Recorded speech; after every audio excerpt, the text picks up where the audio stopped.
going? Thanks for your time, man. Really appreciate it. Yeah, of course, man. I'm doing great. Yeah, you guys are on tour at the moment? Oh no, we're actually at home. We had just done a quick little run up to that Scoped Exposure 5-year fest in Canada with Scal and Tsunami and Strife and a bunch of cool bands.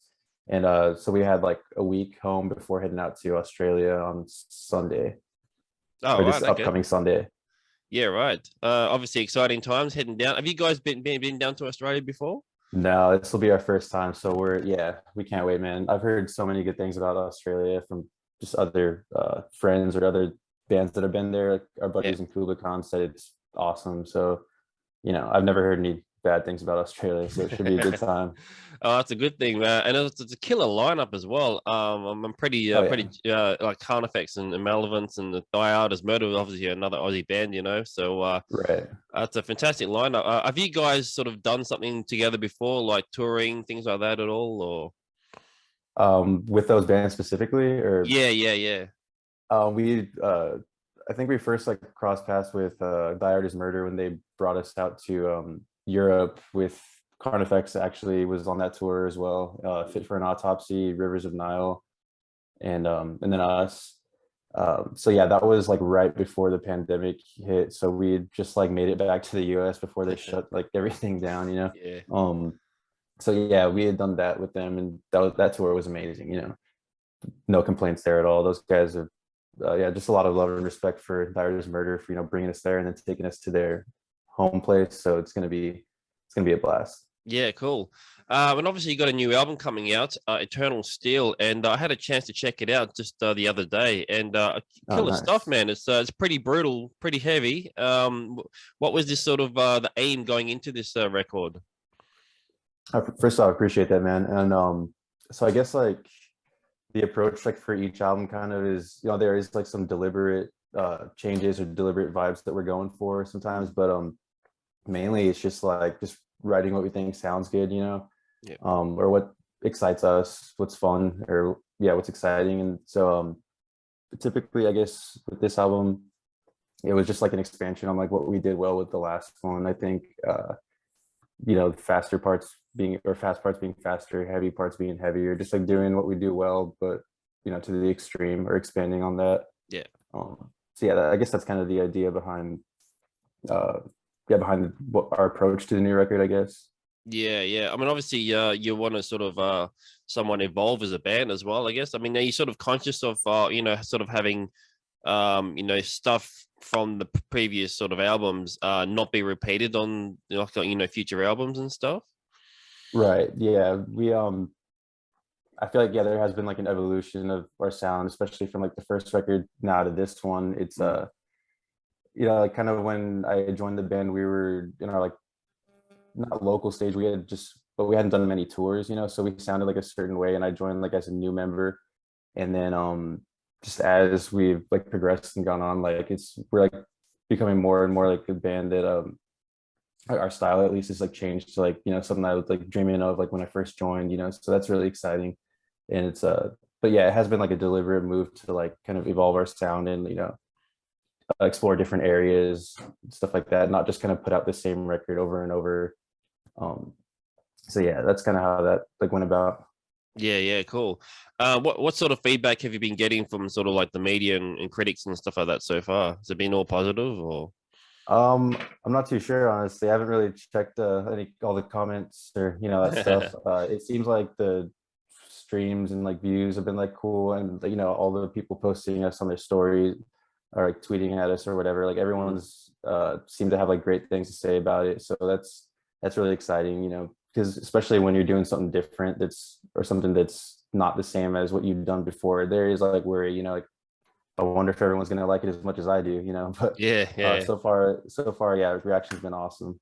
And that's the thing as well that I guess separates the artist from the fan is that there's this sort of like a blurry line where the fan kind of wants to hear a certain thing, but then the musician kind of like, well, this is what I like, and this is what I'm putting out. But like, how do you sort of like sort of bridge the two together to know that like you like what you like, but then also know like hopefully the fans will like that as well. It's I don't know, man. It's kind of like a tricky process because I mean the first thing that I'm doing whenever I pick up my guitar to write or whatever is I'm trying to have fun or make it interesting for myself. And Mm. then that's not to say that, you know, the fans or the people that listen to us don't matter or anything, but it's just like that's how writing kind of happens. It's like I'm Yeah. having fun with it and then doing what sounds good to me.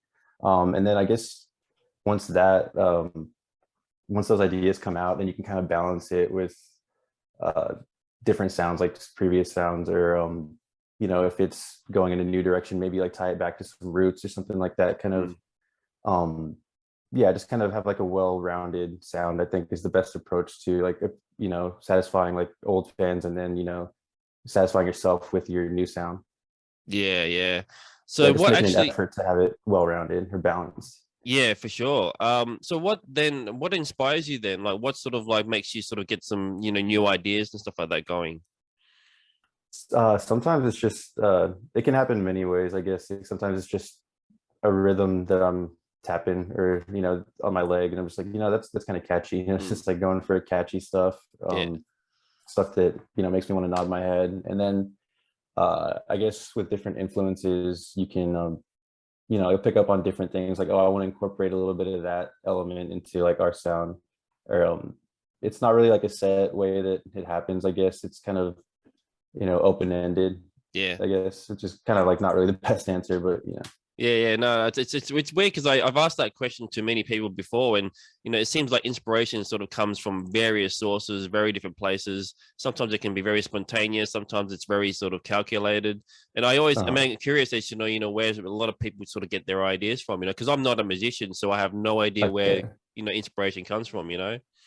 Right. I think listening back to your own music or demos and stuff like that helps a lot because Mm, you can hear where the song's going, and then like as soon as say it's just like a minute of an idea, as soon as that stops, you're just thinking like, okay, what would be cool after this? You can kind of get more of a better look at it after like hearing it a few times instead yeah, of playing it. And because when you're playing it with like a full band and everything, you're kind of in the moment focusing on not messing up or whatever. sure, So yeah. yeah, listening back to ideas is definitely another source of inspiration for me. What about influences? Like, how did you all obviously get into, playing guitar and being in the band, and what was some of your sort of main influences growing up? We all, everyone in the band definitely has their own story as far as that goes, because like I didn't come from metal like at all. Okay. And like our yeah, our singer Andrew, like his mom would show him like heavy stuff all the time when he was little, and Mm. on the other end of the spectrum, like I would go to the Christian bookstore and got like I don't know, like a Skillet CD, and like my dad, you know, had me take it back because it was too heavy for a third grader, you know. So I kind of got into metal like backwards, I guess. Like I would listen to current bands that were out and Mm. then like hear their interviews or see whatever shirts they're wearing and then like be like, oh, I gotta check those bands out. To Yeah. where like it took me all the way back to, you know, the roots of metal, you know, like Black Sabbath and all that. So Yeah. but it's when I was like first getting into guitar, it was just kind of yeah, just I think I was listening to stuff that was at the Christian bookstore, really like Under Oath, you know, stuff like the August Burns, right? I don't know, stuff like that. And then it kind Yeah. of evolved into once I started playing shows in the scene and got into like heavier bands or like heavier genres and stuff like that. Then that kind of I started to figure out what I really like, you know. Okay. Um, but yeah, Uh, so it's kind of weird the way I got into music. Yeah, no, it's again, like, it's another question that I ask quite regularly because again, everyone has a sort of different journey as to how they get into music. I mean, for me, I mean, when I was a little kid, it was more hard rock, and then I got into metal sort of a little bit later on. So Right. yeah, everyone's got a bit of a different story. But as far as like guitar players, for example, anyone in particular that comes to mind that really sort of shaped your particular style and sound? Let's see. Well, you know, for any band that like dips their feet in thrash and everything, you know, like Metallica, you know, Hetfield and Mm, Kerry King, Jeff Hanneman, like all those guys are, you know, a big deal. yeah, Max Cavalera, like uh, all that stuff. I think, you know, and as far as I'm really into a lot of, you know, the classic guitarists like Steve Vai, Eric Johnson, and all those guys, as far as, you know, solo guitar playing. But I'm trying to think of one that's, you know, oh, well, Wade Allison from Iron Age, this band from Texas, you know, like that band, you know, carved out a lot of the sound for that was to come out of Texas, you know, for a long time. They yeah, just like that crossover band from that sound, they just did it perfectly, Yeah, so I yeah. definitely love that band. Obviously Dallas, Texas, or Arlington, Dimebag, Sure. he's shredder, riffs and solos, he's got it all. Yeah, I mean, for many of us who don't are unfamiliar with Texas, I guess. I mean, the first thing that comes to mind for a lot of metalheads is Pantera. Especially down in Australia, Oh yeah, it's like Texas and Pantera are synonymous with each other. right. But what's it like? What part of Texas are you from? So I'm from Dallas. Okay. Yeah, me and the singer, we're both from Dallas, which is, yeah, 30 minutes from where Pantera like grew up and from where their scene was, when they were coming up and all that. Yeah, yeah. So what's the music scene like then? I mean, obviously COVID obviously had a huge impact, not just in Dallas, but obviously everywhere. But like, what in general has the music scene been like in Dallas, especially since Pantera, obviously? Um, as far as I know, I mean, when the pandemic happened, like kind of like everyone dropped off with shows, right? Mm. So I mean, but before that, like, it's just, just I feel like I grew up with all these crazy bands just popping off and just doing incredible things. Like, there's a band called 2x4 that was from our area that I love. They're great. And then you got Power Trip from like your hometown, Yeah, and I love then Power Trip. Great band. yeah, it's crazy. And then like when we were starting to like tour and stuff like that, our friends in Creeping Death, they were start. So it's like all this crazy stuff going on. Mm. Then you got like Iron Age to listen to, Mammoth Grinder. Like I've only seen those guys like a few times, but those are like Texas hardcore like death metal like legends. Yeah. So it was there's just like so much, there's abundance of like awesome stuff happening in Texas. And then post pandemic, I guess the scene's kind of like expanded a lot. Like I went to like a few shows and I was like, I don't know anybody here except for like the like old heads, and I'm like not even old, So it's like there's like a whole new scene. There's like punk is popping off in Dallas, or Fort Worth and all that. Hardcore is doing great. Yeah. The death metal scene is just like so much all in one city or metroplex, Dallas Fort Worth. So it's popping off in Texas right now. Oh, cool. I mean, obviously, it's been difficult for a lot of bands, during this sort of 2.5 year period. What did you guys Um, end up doing during that time? I mean, obviously, you were probably writing and recording this new album, I guess. Right. So before the pandemic, we had started, I guess so there's like two songs done or two half songs or something. I don't know. And Mm. then uh we did that tour with Diard in Europe, and then a US tour. And then right after that, just once everything was locked down, it was like, okay, that's perfect timing to just go all in on writing this record. Yeah. And so we pretty much just used the majority of that time, or pretty much all the pandemic, to write, record, and do like finishing touches on the record. Mm. And then things kind of opened up just in time, or like we got the record done and the final mixes back and all that just in time to go out on tour with Kubla Khan in last August, I believe. So yeah, I mean, that's kind of how we used the time. It's like, well, we can't really do much else, so we might as well put everything we have into writing this right now. So Yeah. it turned out for the better. It sucked that we couldn't tour, but it gave us that much more room and freedom to really make sure this record is everything that it needed to be. Yeah, that's interesting because a lot of people that I've talked to have said the same thing. Like they gave them much more time to kind of focus on some of the finer details of recording, whereas before it had to be, sort of like a strict deadline and this and that and stuff. So I guess it kind of worked Right. out really well that way to sort of like really make the album like as good as it can be.